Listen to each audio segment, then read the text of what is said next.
সারা দেশে বৃষ্টির প্রবণতা বেড়েছে, হচ্ছে হালকা থেকে মাঝারি বৃষ্টি। এই বিষয়ে জানাতে পটুয়াখালী থেকে যোগ দিচ্ছেন সহকর্মী মোহাম্মদ ইমরান।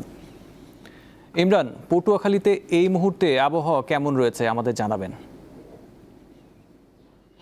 আসিফ, পটুয়াখালীতে কিন্তু এখন পর্যন্ত বৃষ্টি হয়নি, তবে সকাল থেকে আকাশ ঘন মেঘলা রয়েছে এবং উপকূলীয় এলাকায় কিন্তু এক ধরনের গুমট পরিবেশ বিরাজ করছে। যে কোনো সময় আসলে বৃষ্টি হতে পারে, সেটি কিন্তু আবহাওয়ার পূর্বাভাসে আমাদেরকে জানানো হয়েছে। আমি আপনাকে একটি বিষয় জানিয়ে রাখি, প্রায় টানা 15 দিন পর্যন্ত কিন্তু পটুয়াখালীতে তীব্র গরম অনুভব হয়েছে। তীব্র তাপদাহ কিন্তু এই উপকূলে বয়ে গেছে। 36.2 ডিগ্রি সেলসিয়াস তাপমাত্রাও কিন্তু এই পটুয়াখালীতে রেকর্ড করা হয়েছিল। তবে গতকাল থেকে আমরা দেখেছি গরমের তীব্রতা কিছুটা কমেছে এবং বাতাসের তীব্রতা বেড়েছে।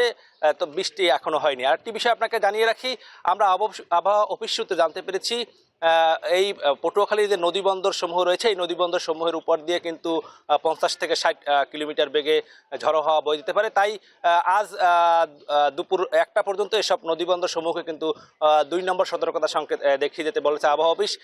আমি আপনাকে আরেকটি বিষয় জানিয়ে রাখি, আবহাওয়ার যেহেতু পরিবর্তন হচ্ছে, সেই সঙ্গে নদ নদীর পানির উচ্চতা কিন্তু আগের চেয়ে অনেকটা বেড়েছে এবং সাগর কিন্তু ধীরে ধীরে বিক্ষুব্ধ হচ্ছে।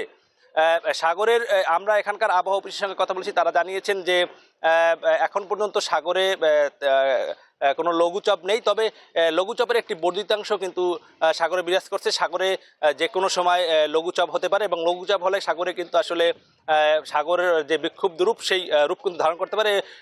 সাগরের যে পানির উচ্চতা সেটিও কিন্তু বৃদ্ধি পেয়েছে। জোয়ারের সময় আমরা দেখেছি যে কুয়াকাটা সৈকতের যে 0 পয়েন্ট রয়েছে, সেই 0 পয়েন্ট পর্যন্ত কিন্তু পানির বেড়ে যাওয়ার কারণে সেই 0 পয়েন্ট পর্যন্ত কিন্তু চলে আসে। তো এই মুহূর্তে কিন্তু পটুয়াখালীতে তেমন বৃষ্টি নেই, বাতাসের চাপ অনেকটা বেড়েছে। যে কোনো সময় একটা ঝড়ো হাওয়া বয়ে যেতে পারে, সেটি কিন্তু আবহাওয়া অফিস থেকে জানানো হয়েছে। তো আসিফ, পটুয়াখালী থেকে আমার কাছে এই ছিল সর্বশেষ। জি, পটুয়াখালী থেকে ছিলেন মোহাম্মদ ইমরান।